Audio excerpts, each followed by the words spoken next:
Dr. Sarah Chen's eyes snapped open to darkness and the sharp bite of recycled air against her skin.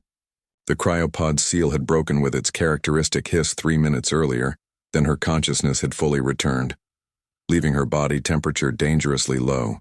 Her fingers wouldn't move. Her toes felt like they'd been dipped in liquid nitrogen. Then she felt them, soft, warm, moving with deliberate care across her frozen feet, tails.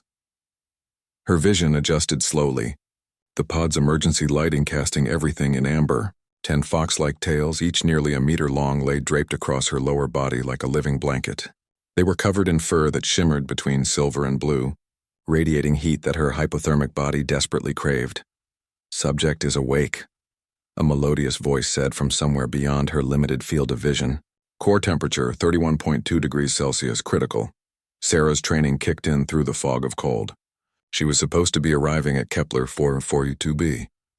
The journey, 1,200 light years. Duration, 15 years in cryosleep. But something had gone wrong. "Wait, where?" Her voice came out as a croak. A face appeared above her. Vulpine features, large golden eyes with vertical pupils fur the color of moonlight. The alien, because that's absolutely what it was, tilted its head with an expression that somehow conveyed both concern and curiosity. "You are aboard the medical vessel Twilight's Mercy," the creature said, its translator rendering the words in perfect English. "Your colony ship suffered catastrophic systems failure. We detected your distress beacon 4 cycles ago." 4 cycles. Sarah's mind struggled with the math through her shivering. The Kepler mission had been humanity's desperate gambit. Earth dying, millions in cryosleep across dozens of colony ships, scattered across the galaxy like seeds in the wind. "The others?" she managed. The alien's ears folded back.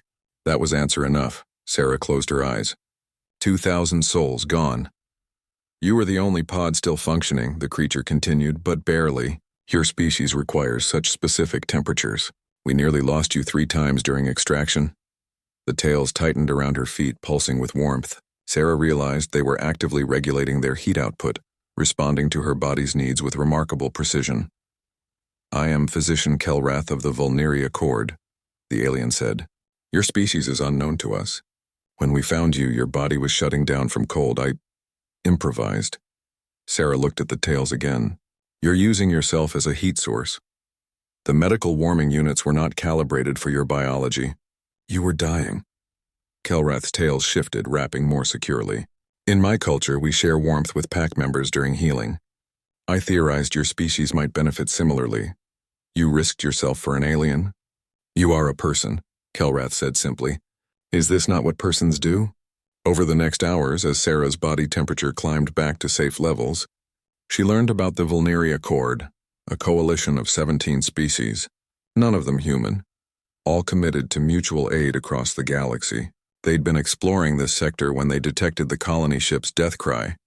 "We don't understand," Kelrath admitted, carefully adjusting her tails as Sarah's shivers finally subsided. "Your ship's construction, your cryotechnology, it's brilliant but also desperate. The materials you used were barely adequate. You launched knowing the risks were enormous." Sarah laughed bitterly. "Earth was dying. We had no choice. No choice but to scatter into the darkness hoping someone would survive." Kelrath's ears perked forward. "That is perhaps the most terrifying form of hope I have ever encountered." "That's humanity for you," Sarah said. "Too stubborn to just give up and die." "Yes," Kelrath said, and something in her tone made Sarah look up. "I am beginning to understand this about your kind." Later, when Sarah could finally sit up, Kelrath showed her the star charts. Dozens of human colony ships, their trajectories plotted across the Accord's known space. Most were still in transit. Some had already failed, their wreckage drifting in the void. But others had made it. "Kepler 442b is already colonized," Kelrath said. "By your people." 3 ships arrived within months of each other. "Initial reports suggest they are thriving." Sarah's breath caught. "You've made contact?" "The Accord is debating this now. Your species launches into space with barely sustainable technology, survives against impossible odds, and immediately begins building. You adapt. You persist." Kelrath's tails swished thoughtfully. "It is unprecedented." "We're good at surviving," Sarah said.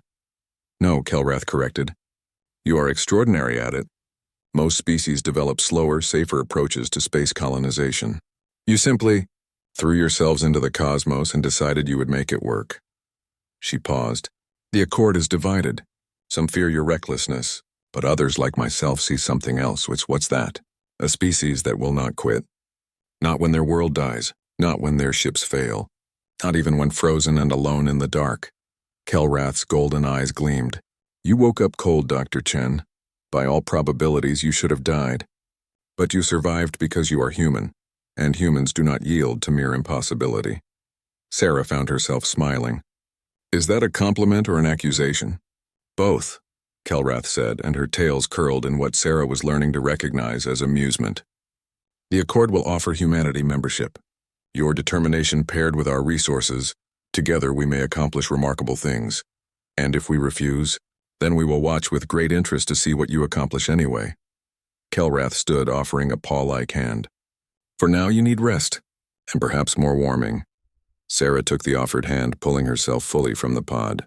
Her feet touched the deck, steady now, warm. She looked at Kelrath, this alien who had wrapped her in tails and refused to let another being die alone in the cold. Thank you, Sarah said, for not letting me go. You are welcome, Kelrath replied, though I suspect you would have found a way to survive regardless. Humans seem particularly gifted at that.